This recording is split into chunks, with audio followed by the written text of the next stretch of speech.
భావిస్తూ ఉన్నాను. బాగున్నారా? ఈరోజు బైబిల్ గ్రంథంలో నుండి మరొక శ్రేష్టమైన దేవుని వాక్యాన్ని మనం ధ్యానం చేద్దాం. గలతీయులకు రాసిన పత్రిక 3వ అధ్యాయము 12వ వచనం. నీతిమంతుడు విశ్వాస మూలముగా జీవించును. నీతిమంతుడు విశ్వాస మూలముగా జీవించును. ఎవరు నీతిమంతులు? ఈ లోకంలో ఉన్నత స్థానంలో జీవించేవారు నీతిమంతుల, గౌరవ మర్యాదలు కలిగి పేరు ప్రఖ్యాతులు పొందుకొని ధనవంతులుగా పిలువబడుతూ అనేక సామాజిక కార్యక్రమాల్లో పాల్గొంటూ తమ వంతు విరాళాలు ఇస్తూ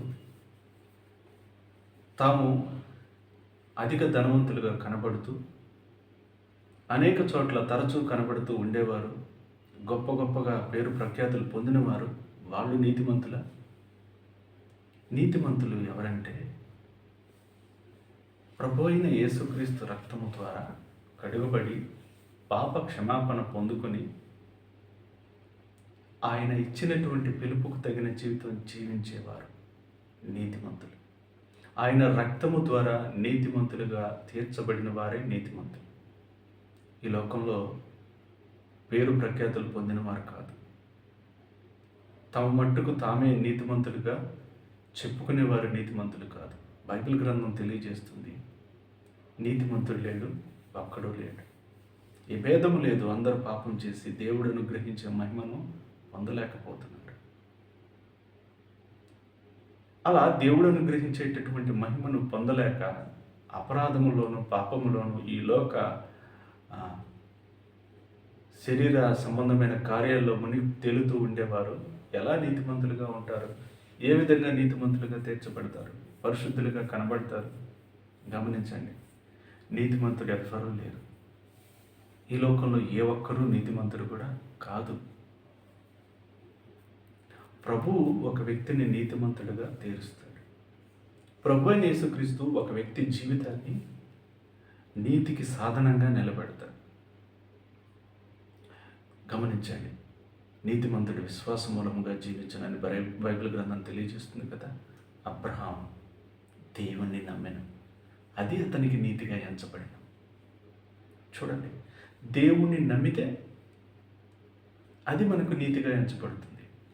దేవుణ్ణి నమ్మటమే నీతి. దేవుణ్ణి కలిగి ఉండటమే నీతియుక్తమైన జీవితం.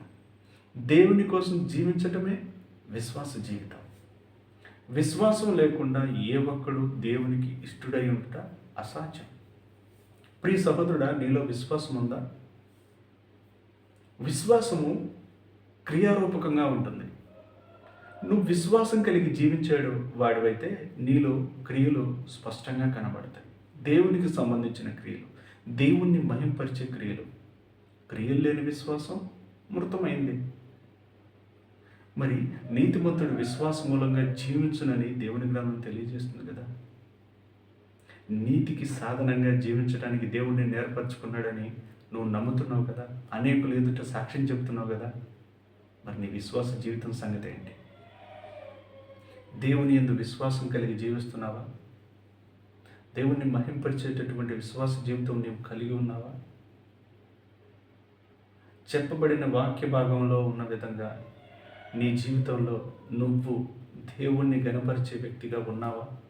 నీ జీవితాన్ని పరిశీలించుకోవాలి. నీ జీవితాన్ని ఒకసారి పరీక్షించుకోవాలి. ఎటువంటి జీవితాన్ని జీవిస్తున్నావు?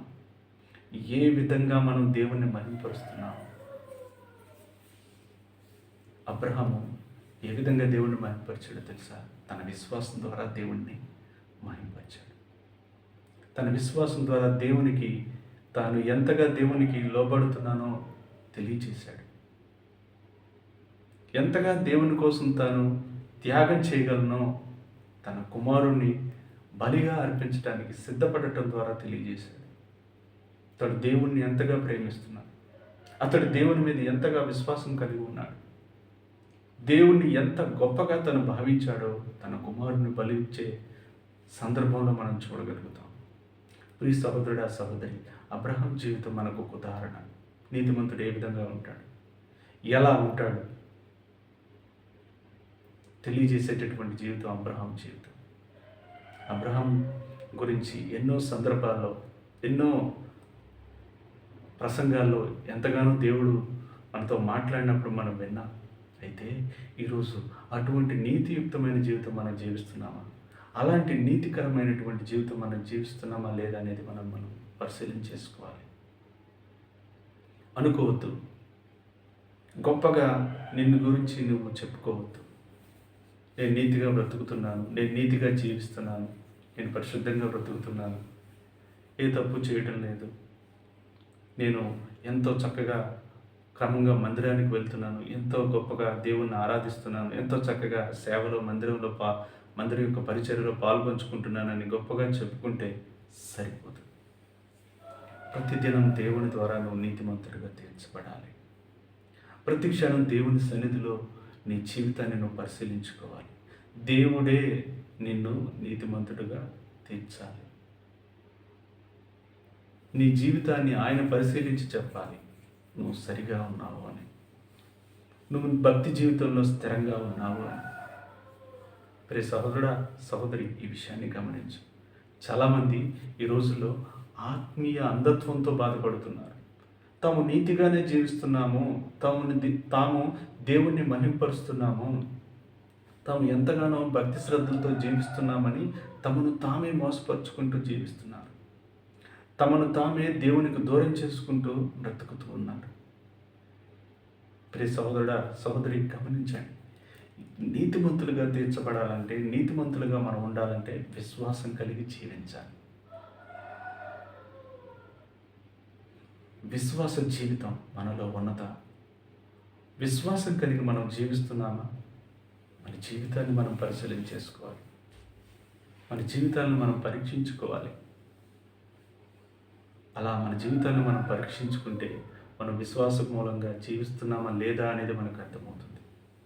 మన విశ్వాసానికి ఆధారమైనటువంటి దేవుడు ఎంత గొప్పవాడో మనకు తెలుస్తుంది. ఆయన ఏ ఏ అద్భుత కార్యాలు మన జీవితం ద్వారా చేయగలడో మనకు తెలుస్తుంది. దేవుణ్ణి ఆధారం చేసుకుని జీవించడానికి ఈరోజు నిన్ను నీవు సమర్పించుకుంటే, నిన్ను బలపరిచి తన నామాన్ని మహిమపరచుకోవడానికి దేవుడు సిద్ధంగా ఉన్నాడు.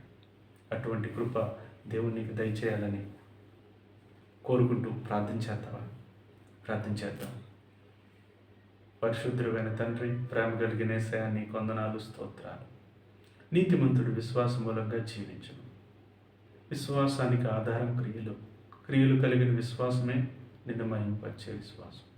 విశ్వాసం లేకుండా ఏ ఒక్కడు దేవునికి ఇష్టడై ఉండట అసాధ్యమని బైబిల్ గ్రంథం తెలియజేస్తుంది. అయ్యా, నీతిగా జీవించేటటువంటి జీవితం మాకు దయచేయండి.